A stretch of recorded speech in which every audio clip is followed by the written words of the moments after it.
Baik, sedikit kita masuk ke dasar Alkitab, doktrin Allah Tritunggal. Jadi kita mulai misalnya dari keesaan atau kejamakan, ya kejamakan. Nah, minggu lalu saya sudah sampaikan dari misalnya dari kata contoh dari kata Elohim, dari dua kata Eloah dan Im. Ya, Eloah itu adalah Allah yang menunjukkan tunggal, ya tunggal atau esa dan tidak ada yang lain. Sama seperti yang digunakan kata Allah menciptakan, kata mencipta itu adalah kata bara yang digunakan, itu juga kata tunggal. Ya, kata tunggal artinya tidak ada yang bisa melakukan seperti yang dilakukan oleh Allah. Tidak satupun oknum yang mampu mengerjakan, melakukan, berkarya seperti yang dilakukan oleh Allah. Hanya satu saja, yaitu Allah yang tunggal itu. Ya, itu. Nah, ini yang kita bisa perhatikan. Im itu adalah menunjukkan suatu pengertian bahasa Ibrani, itu adalah suatu jamak. Artinya tidak mutlak ketunggalan itu, tetapi dia mutlak dalam arti ada kejamakan juga di dalamnya, yaitu 3 pribadi. Ya, adakah ayat Alkitab yang membuktikan hal itu? Sangat banyak sekali. Mari kita perhatikan nanti. Lebih banyak kejamakan daripada Elohnya atau El, ya. Oke, mari kita perhatikan dasar Alkitab, ya, yang dasar Alkitab tentang Allah Tritunggal, ya. Ya, penggunaan kata jamak. Ini secara singkat saja. Nanti akan di berikutnya akan cukup banyak kita memperhatikan kata bentuk jamak untuk Allah dalam hubungan dengan Allah, ya. Dalam hubungan dengan Allah. Misalnya Kejadian 1 ayat 26. Kita ada satu orang bisa bantu saya untuk membaca?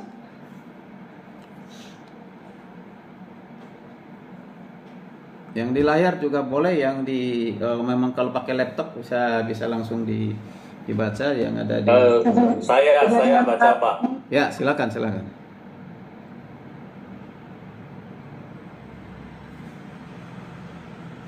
Ya.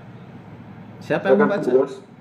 Iya, berfirmanlah Allah, baiklah kita menjadikan manusia menurut gambar dan rupa kita, supaya mereka berkuasa atas ikan-ikan di laut, dan burung-burung di udara, dan atas ternak, dan atas seluruh bumi, dan atas segala binatang melata yang merayap di bumi. Ya, oke, baik. Jadi kata Elohim ataupun kata jamak yang pertama tadi di Kejadian 1:1, nanti akan kita bahas lebih luas lagi itu di berikutnya, ya. Nah, di ayat yang ke-26 ini katakan berfirmanlah Allah. Lalu dikatakan baiklah kita menjadikan manusia menurut gambar dan rupa kita. Jadi diulang di sini ada 2 kali kata kita. Nah, kita ini kan menunjukkan kejamakan, ya. Nah, kejamakan. Nah, kejamakan di sini bukan berarti kurang dari 2, kurang dari 3 atau lebih dari 3. Nah, kan gitu. Dan tidak ada Alkitab yang mengatakan itu, ya, atau lebih dari 3. Nanti kita lihat mengapa tidak 4, mengapa tidak 5, gitu. Ya, nah itu. Ya, ini. Jadi kata kita ini menunjukkan suatu kejamakan. Ada seorang teolog atau seorang ibu yang mengatakan ini kata kita ini sebenarnya tidak menunjukkan kepada Elohim atau 3 pribadi yang berbeda itu. Ini adalah suatu ajakan Tuhan kepada oknum yang lain di luar dirinya. Nah, dalam hal ini dikatakan mengajak malaikat, ya, dengan alasan yang digunakan kata menjadikan itu bukan kata bara, ya, kata bara, tapi ada kata, kalau tidak salah ada kata lain. Nanti kita lihat ada bahasa Ibraninya. Nah, kata menjadikan. Nah, itu bukan kata bara. Nah, jadi mengajarkan bahwa itu ajakan kepada malaikat. Apakah benar demikian? Kalau itu benar demikian, berarti kita ini diciptakan bukan menurut gambar dan rupa Allah, tapi menurut gambar dan rupa malaikat, gitu. Dan juga, nah, Tuhan tidak pernah membutuhkan siapapun, ya, untuk apa? Menjadikan sesuatu di luar dirinya, termasuk malaikat. Malaikat itu ciptaan. Masa diajak untuk menjadikan manusia, bahkan begitu, ya? Oke. Nah, itu salah satu ayat Alkitab. Itu nanti akan ada pembahasan berikutnya itu. Kemudian kita perhatikan lagi Kejadian 3:22. Silakan. Ya, Silakan. izin Pak, saya baca. Ya, silakan Pak Waru. Kejadian 3 ayat 22.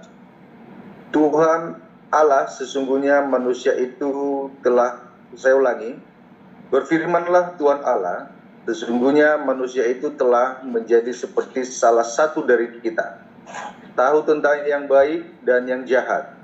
Maka sekarang jangan sampai kita mengulurkan tangannya dan mengambil pula dari buah pohon kehidupan itu dan memakannya, sehingga ia hidup untuk selama-lamanya. Ya, ini kan kejadian setelah manusia jatuh di dalam dosa ya. Dikatakan sesungguhnya manusia itu telah menjadi seperti salah satu dari kita.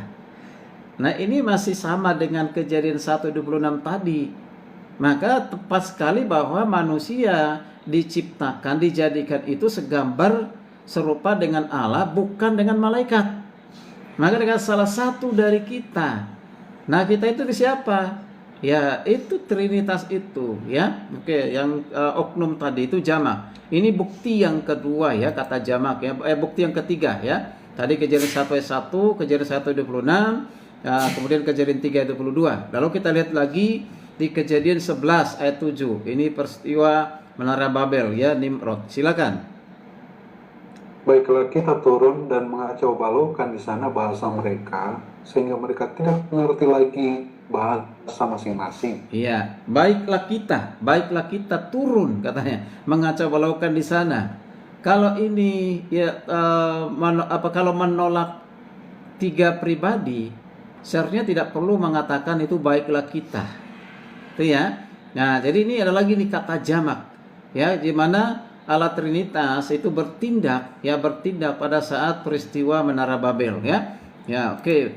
Lanjut, lihat lagi di kitab Perjanjian Lama di kitab Yesaya pasal 6 ayat 8. Silakan.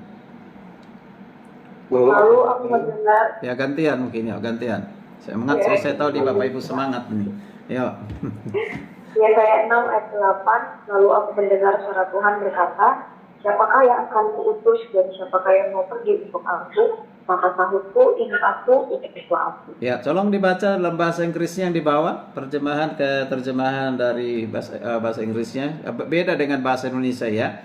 Coba lihatkan. Who shall I send and who will go for us? Siapa yang akan kuutus dan siapa yang mau pergi untuk kami? Ya. Jadi kalau kita lihat dalam bahasa Indonesia, maka sahutku ini aku, utuslah aku.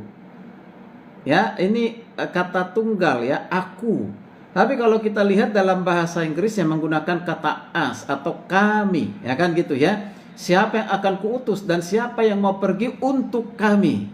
Jadi kata kami di situ. Jadi lebih tepat kalau kita memperhatikannya di bahasa Inggris. Berarti kata kami, lagi-lagi ini jamak ya, kata jamak. Oke, sekarang kita lihat lagi, lanjut masuk ke Perjanjian Baru, Matius 1:23. Silakan.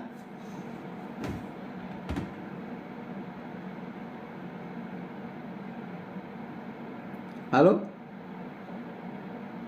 Matius 1 ayat 23. Sesungguhnya anak darah itu akan mengandung dan melahirkan seorang anak laki-laki, dan mereka akan menamai dia Immanuel, yang berarti Allah menyertai kita. Ya, kata Immanuel dari kata im dan nu, el ya. El itu ya Allah, Allah yang tunggal, Allah yang esa ya. Nah, im itu menunjukkan suatu kejamakan. Berarti ketika dikatakan Allah menyertai kita, berarti keterlibatan dari tiga pribadi ya, tiga oknum yang berbeda itu yang menyertai kita.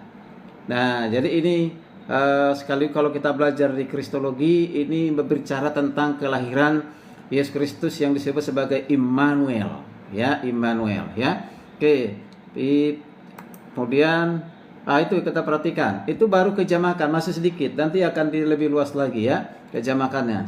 Sekarang kita lanjutkan dengan bukti keesaan atau ketunggalan dari Allah itu. Sekali lagi, Orang Kristen adalah orang yang mempercayai, ya, meyakini, ya, Allah itu esa. Ya, sekalipun ada yang menuduh kita, agama lain yang mengatakan kita ini penyembah tiga Allah, ya. Tentu karena mereka tidak memahaminya, ya. Jadi itu kita tolak ajaran itu, ya. Oke. Ya, bukti ketunggalan itu yang pertama kita lihat di Ulangan 6 ayat 4. Silakan, Ulangan 6 ayat 4.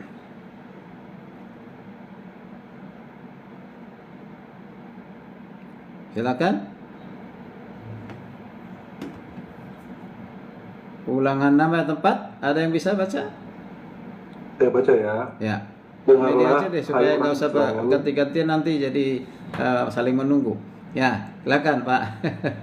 Ulangan 6 ayat 4. Dengarlah hai orang Israel, Tuhan itu Allah kita, Tuhan itu esa. Ya, ini kalau dikatakan kalimat syahadat, kalimat syahadatnya bangsa Israel.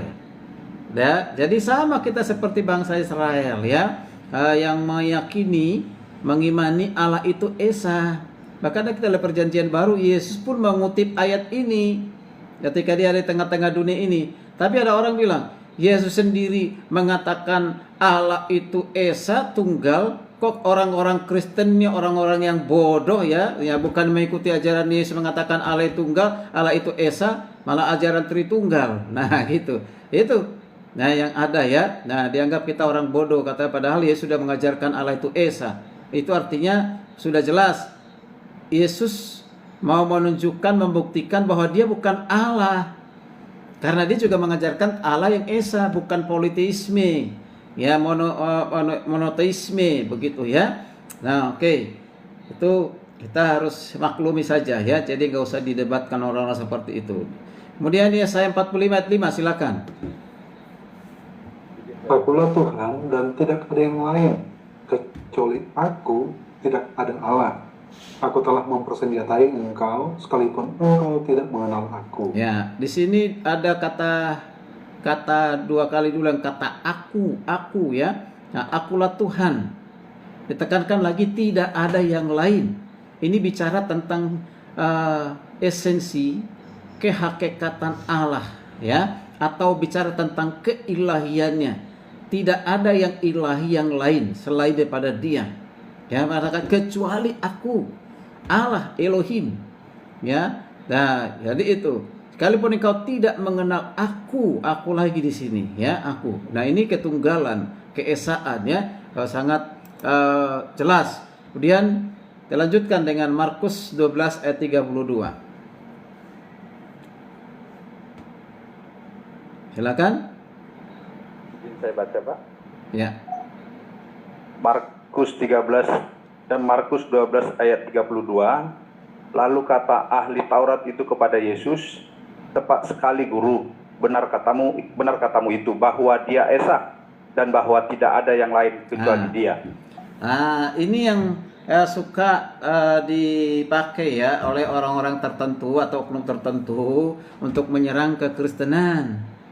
Ya, ahli Taurat bahkan ini sendiri udah mengatakan Allah itu esa. Kenapa kalian mengatakan Allah itu tiga pribadi? Ya, nah itu, ya.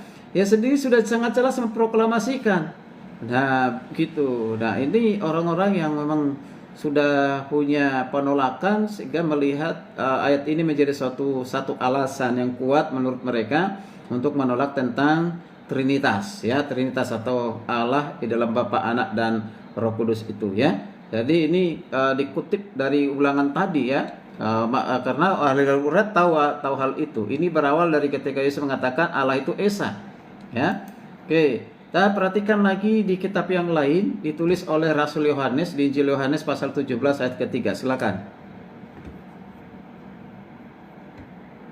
Yohanes 17 ayat 3. Inilah hidup yang kekal itu, yaitu bahwa mereka mengenal Engkau satu-satunya Allah yang benar dan mengenal Yesus Kristus yang telah Engkau utus. Ya, ini sangat jelas ini, ya.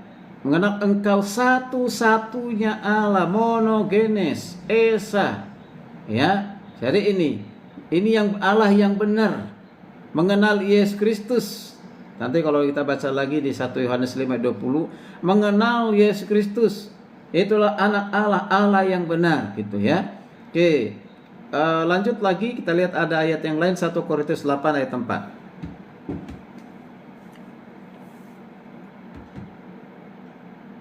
Silakan. 1 Korintus 8 ayat 4 tentang hal makan daging persembahan berhala, kita tahu tidak ada berhala di dunia dan tidak ada Allah lain daripada Allah yang Esa. Ya, kita tidak memperhatikan menyoroti antara makanan yang haram dengan yang tidak haram ya. Ya, bagi orang lain makan B2 haram, tapi diam-diam dimakan juga gitu. Enak katanya begitu ya. Nah, oke. Jadi kita memperhatikan penekanan kita, tidak ada Allah lain. Tidak ada Allah lain daripada Allah yang Esa. Sangat jelas Allah itu Esa ya. Nah, jadi Paulus juga mengajarkan demikian.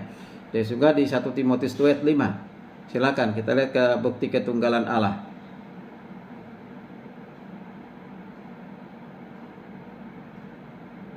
Silakan. Ada yang bisa bantu baca lagi? Baik, saya baca. Karena Allah itu Esa, dan Esa pula dia yang menjadi pengantara antara Allah dan manusia, yaitu manusia Kristus Yesus. Ya, Allah itu Esa, kata Paulus kepada anak rohani Timotius. Esa pula dia yang menjadi pengantara Allah dan manusia. Siapa dia yang Esa itu? Yesus Kristus. Ya, Yesus Kristus itu dalam hal hakikat keilahian itu ya satu dengan Bapa itu ya. Ya, jadi seperti yang katakan di awal tadi, satu kesatuan di dalam sifat keilahian. Ya, sifat keilahian.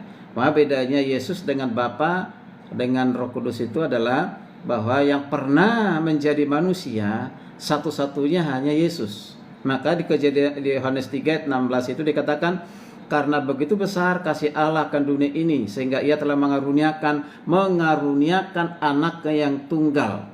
Itu kata anak yang tunggal itu adalah monogenes, artinya dialah satu-satunya yang pernah menjadi manusia, firman yang telah menjadi manusia, tidak ada yang lain. Bapa tidak pernah menjadi manusia, Roh Kudus tidak pernah menjadi manusia. Itu perbedaannya. Maka Yesus itu memiliki dua sifat, sifat insani, sifat ilahi. Atau diawali dengan sifat ilahi dulu ya. Nah, sifat ilahi yang dimiliki dalam kekekalan, ketika dia turun ke dunia berinkarnasi maka dia katakan sifat insani, ya, insani. Oke, lanjut Yakobus 2:19.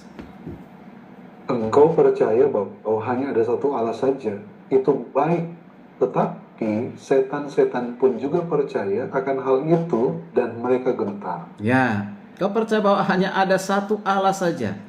Satu Allah saja. Sekalipun ini dalam bentuk pertanyaan, tetapi ini adalah suatu kebenaran, ya. Bukan berarti meragukan karena ditanyakan dalam bentuk pertanyaan. Ini mau menjelaskan, Yakobus menjelaskan tentang bahwa Allah itu satu saja. Tapi bukan saja orang Farisi ahli Taurat yang tahu hal itu, tetapi setan pun tahu hal itu. Maka dikatakan sangat gemetar. Jadi ternyata setan pun punya pemahaman tentang ketunggalan Allah, keesaan Allah. Tapi dia ganggu, ya, ketiga pribadi itu dia berusaha untuk mengaburkan.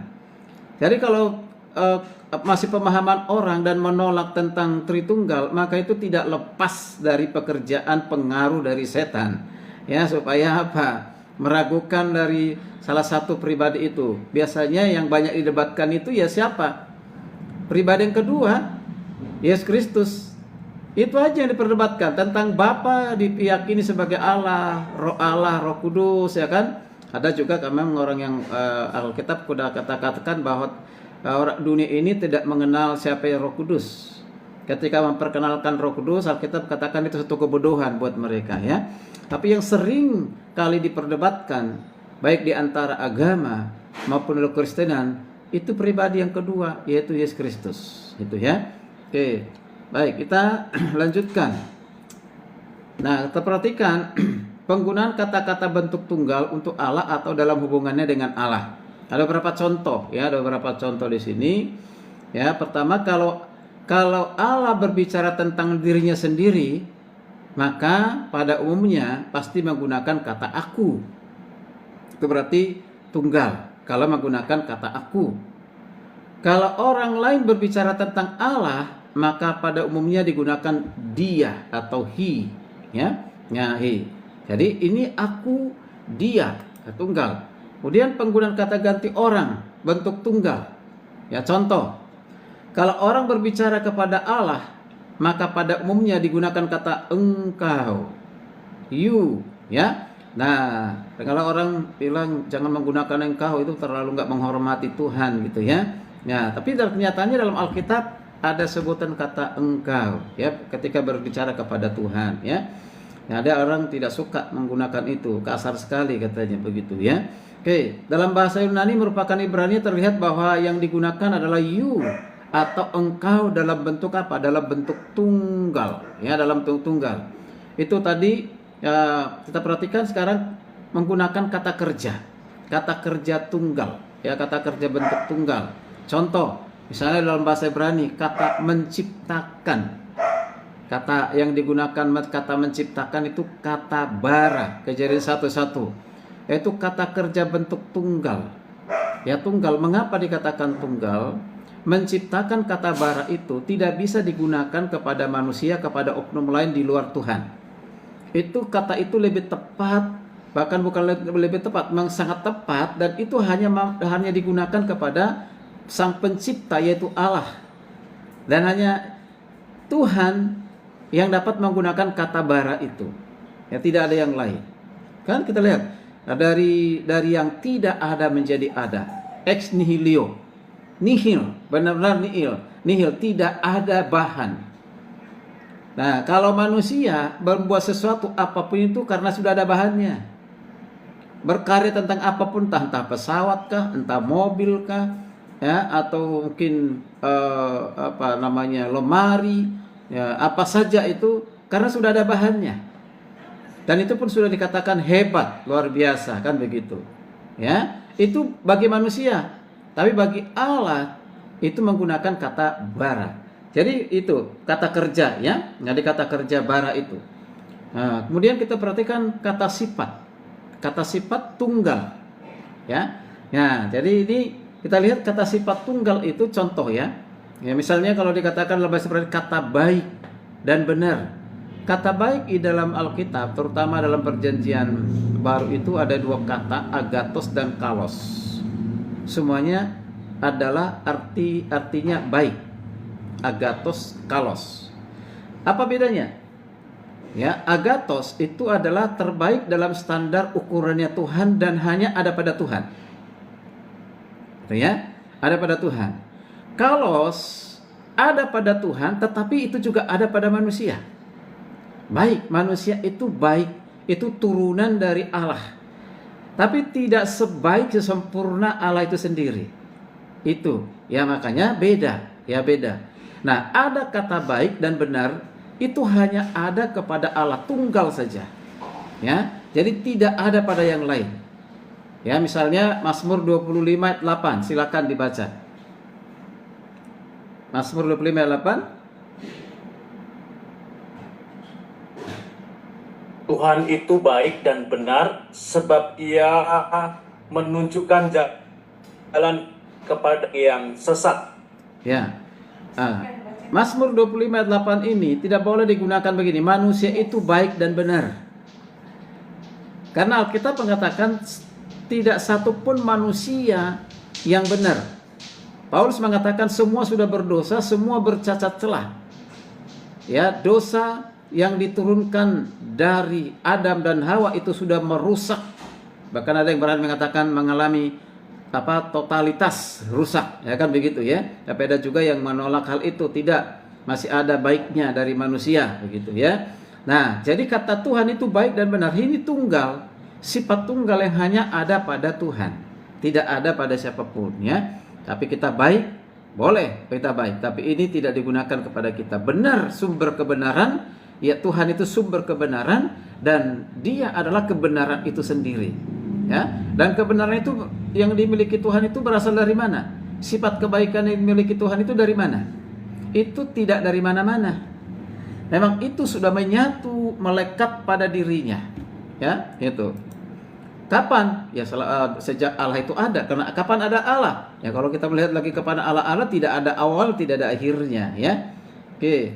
Sekarang kita mau perhatikan masih kelanjutan dari bukti-bukti ketunggalan Allah itu. Allah mempunyai sifat ada dengan sendirinya. Itu tadi saya katakan. Sifat ini tidak mungkin adanya lebih dari satu makhluk seperti dia. Tidak ada. Tidak ada makhluk kedua, makhluk ketiga, makhluk yang lain yang memiliki sifat seperti yang dimiliki oleh Allah. Ya, dia ada sendirinya. Manusia apakah ada dengan sendirinya? Tidak. Ya, ada penyebabnya. Yaitu penyebabnya siapa? Yang menjadikan adalah Allah yang menjadi penyebab manusia, bahkan penyebab segala sesuatu, dan manusia ya tergantung kepada siapa penyebabnya. Yaitu Allah itu sendiri. Sekalipun saat ini manusia sudah banyak ya jauh tidak memiliki persekutuan hubungan lagi dengan Tuhan, ya. Tidak terputus lagi, udah putus hubungan dengan persekutuan, dikatakan mati secara rohani, bahkan berakibat kepada mati secara fisik, bahkan nanti yang ketiga mati kekal. Jadi ada 3 kematian, ya. Kematian rohani, putusnya hubungan dengan persekutuan dengan Tuhan, ya, mati secara fisik, ya kita akan mati secara fisik, ya. Lalu ketiga kematian yang kekal, tidak ada kematian yang lain. Nah, bagaimana supaya sampai kematian rohani itu bisa dihidupkan kembali? Supaya jangan masuk dalam kematian yang kekal sekalipun dia sudah mengalami kematian secara fisik. Ya itu, mereka harus diutus ke LPMI, dibentuk, dididik di sana menjadi penginjil-penginjil begitu, ya. Nah, itu ya. Makanya LPMI itu sampai hari ini bersemangat penginjilan dan pemuritan. Untuk apa? Supaya jangan sampai mengalami namanya kematian rohani dan kematian yang kekal itu. Ya itu ya. Nah, Setekat Tarus juga berdiri ya karena penginjilan dan pemuritan, ya. Oke. Lalu kita perhatikan di beberapa Alkitab yang lain seperti Kejadian 1 ayat 131, enggak usah dibaca. Yohanes 1 ayat 3 sampai 10. Di ayat ini dikatakan bahwa segala sesuatu diciptakan oleh Allah. Segala sesuatu diciptakan oleh Allah. Sangat jelas di Kejadian 1 Yohanes 1 ayat 3 juga mengatakan di dalam Dia diciptakan segala sesuatu. Di dalam siapa? Dalam Yesus. Kemudian juga Paulus mengatakan dalam kitab Kolose 1 ayat 16 17, ya. Di dalam Dia segala sesuatu diciptakan, ya. Oke. Nah, kita perhatikan di sini. Jadi kita sudah tidak pernah menceritakan tentang terjadinya Allah. Ya, atau awal itu Allah itu berawal gitu, tidak ada. Atau diciptakan gitu, ya. Maka kita menolak ajaran yang mengatakan ada hamba Tuhan tertentu, bahkan seorang punya gelar akademis doktor juga mengatakan demikian itu. Pada mulanya Allah menciptakan satu pribadi bagi dirinya, yaitu seperti yang digunakan di dalam Wahyu 3 ayat 14 katanya. Wahyu 3:14, dia menciptakan satu pribadi bagi dirinya. Siapa itu? Yesus Kristus. Nah, jadi Yesus Kristus diciptakan, baru dilibatkan dalam penciptaan. Nah ini, tahu dari mana punya pemahaman seperti itu, ya. Oke, apa yang kalau perhatikan Kejadian Wahyu 3 ayat 19 ini salah konteks itu. Maka sekarang sudah diganti dengan PB2 itu tidak lagi mengatakan demikian, ya. Nanti kita baca ayat itu sangat jelas ada, ya. Oke. Jadi Allah sendiri tidak pernah diciptakan, bahkan dijadikan oleh siapapun, apapun juga. Lagi Allah itu tidak diciptakan, tidak tergantung kepada siapapun di luar dirinya. Dia adalah independen, ya. Ya, dia berdiri sendiri. Hanya ada pernah saya dengar seorang bapak bilang begini, ya. Sebenarnya Tuhan itu bersyukur kepada manusia katanya. Kenapa begitu, Pak? Iyalah, kalau nggak ada manusia siapa yang menyembahnya? Ya, siapa memuliakannya? Siapa memberitakannya? Justru Allah yang bersyukur kepada kita, bukan kita yang bersyukur kepada Allah. Ya, ini luar biasa ini, ya. Itu saya dengar sendiri, bukan kata orang gitu, ya. Nah, sekalipun manusia tidak ada nggak yang menyembah Allah? Ya ada, siapa? Para malaikat, ya, yang sudah diciptakan itu. Ya, para malaikat itu yang menyembah Allah gitu, ya. Atau apakah Allah itu bergantung kepada penyembahan manusia? Oh tidak, ya itu, ya, ya gitu. Jadi jangan seolah-olah sahnya suatu penyembahan itu karena manusia melakukan penyembahan gitu, ya. Nah, tidak demikian. Nah, kita memang menyembah Allah karena dia memiliki sifat. Ya, harus yang disembah. Sembahlah Allah karena Dialah pencipta segala sesuatu, dan kita umat Allah yang diciptakan adalah untuk menyembah, kan begitu ya. Oke. Kemudian kita perhatikan sifat ada dengan sendirinya mempunyai dua perwujudan. Perwujudan yang pertama disebut dengan Allah adalah makhluk yang independen, yaitu bebas, tak tergantung ya secara mutlak dirinya, keberadaannya, hidupnya benar-benar adalah independen. Jadi tidak ada satupun Tuhan itu bergantung kepada makhluk yang lain. Jadi dia satu-satunya. Ya, satu-satunya. Perhatikan di Yohanes 5 ayat yang ke-26. Silakan, ada bantu saya untuk baca Yohanes 5:26. Silakan, yang ada di layar juga boleh. Silakan.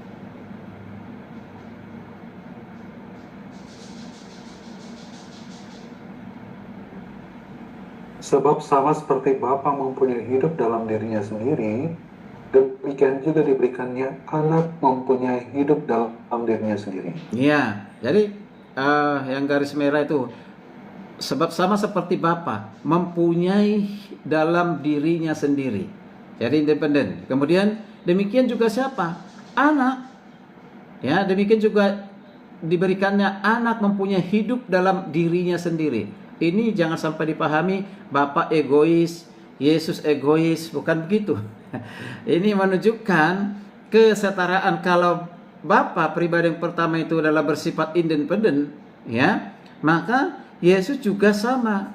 Jadi jangan dikatakan begini, Yesus itu ketergantungan kepada Bapa, lalu Bapa pun ketergantungan kepada anak sebagai yang diutus.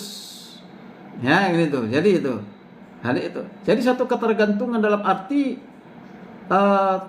Yesus tidak mampu melakukan itu tanpa Bapa. Itu ya. Nah, ini kan tentu satu pemahaman yang menurut saya itu adalah satu kekeliruannya. Tidak, dia berdiri sendiri dalam hal kealahan, bukan berarti berdiri sendiri lalu bersaing gitu ya. Ya, bersaing, adu kuat begitu. Seperti manusia kan gitu. Tidak ya. Nah, itu. Ya, kita perhatikan di sini. Kemudian perhatikan lagi di Roma 11 ayat 33-34. Silakan.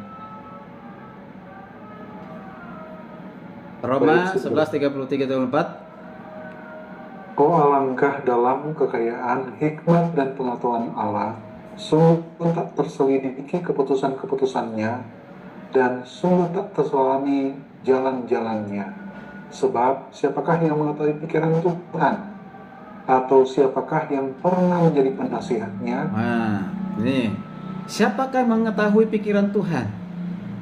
Siapa yang punya pemikiran Tuhan? Sifat itu hanya ada pada Tuhan tunggal. Tidak ada yang bisa menyelami dengan sempurna pemikiran Tuhan. Siapakah pernah menjadi penasehatnya? Maka sangat tidak tepat kalau Tuhan mengajak malaikat dalam menjadikan manusia. Tuhan itu tidak perlu namanya penasehat, ya, tidak perlu namanya konselor, tidak perlu, ya. Nah itu. Bahkan Tuhan itu nggak bisa diubah oleh manusia. Karena pernah saya dengar ada seorang khotbah mengatakan demikian. Mari kita berdoa, kita ubah hatinya Tuhan. Nah, dengan menggunakan ayat Alkitab, kitab Yunus. Ya, kitab Yunus. Di mana Yunus diutus ke mana itu? Ke Niniwe ya. Dan Yunus tidak rela kalau Niniwe itu bertobat, karena itu adalah musuh bebuyutannya bangsa Israel yang sangat jahat, masih bertobat. Nah, tapi mari kita berdoa supaya Niniwe itu tidak dihukum gitu, supaya jangan dihukum Tuhan. Kita doakan. Nah, jadi artinya mengubah keputusan Tuhan. Nah, luar biasa. Apakah itu tepat digunakan ketika Tuhan tidak jadi menghukum Niniwe karena diminta oleh manusia? Jadi keputusan Tuhan tadinya Niniwe harus dihukum, ya. Tapi karena didoakan, diminta oleh manusia, sehingga keputusan itu berubah. Tidak, Tuhan itu independen. Boleh kita doakan, boleh kita minta, silakan, tapi tetap keputusan dan kedaulatan pada Tuhan, ya. Oke, kita lanjutkan lagi. Sifat independen itu di Roma 9, 15, 18, agak sedikit panjang ini, silakan.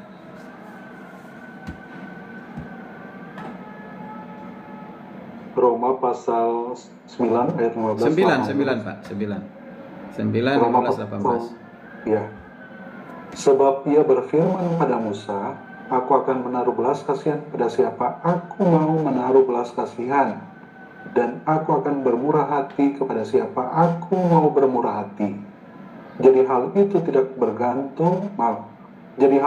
tergantung pada kehendak orang atau usaha orang, tetapi kepada kemurahan Allah. Sebab kitab suci berkata kepada Firaun, itulah sebabnya aku membangkitkan engkau, yaitu supaya aku memperlihatkan kuasaku di dalam engkau, dan supaya namaku dimasyhurkan seluruh bumi. Jadi ia menaruh belas kasihan pada siapa yang dikehendakinya, dan ia menyegarkan hati siapa yang dikehendakinya. Ya, mari kita perhatikan terutama yang ada tulisan merah ya di dengan merah. Aku akan menaruh belas kasihan kepada siapa aku menaruh belas kasihan, dan aku bermurah hati kepada siapa aku bermurah hati. Jadi ketika Tuhan melakukan ini, ya, itu sifatnya proaktif atau inisiatif dari Allah sendiri tanpa diminta oleh manusia. Gitu ya.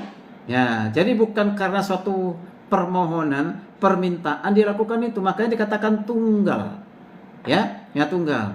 Di ayat 18 juga demikian dikatakan, jadi ia menaruh belas kasihan kepada siapa yang dikehendakinya, dan ia menegarkan hati siapa yang dikehendakinya. Nah itu, ya.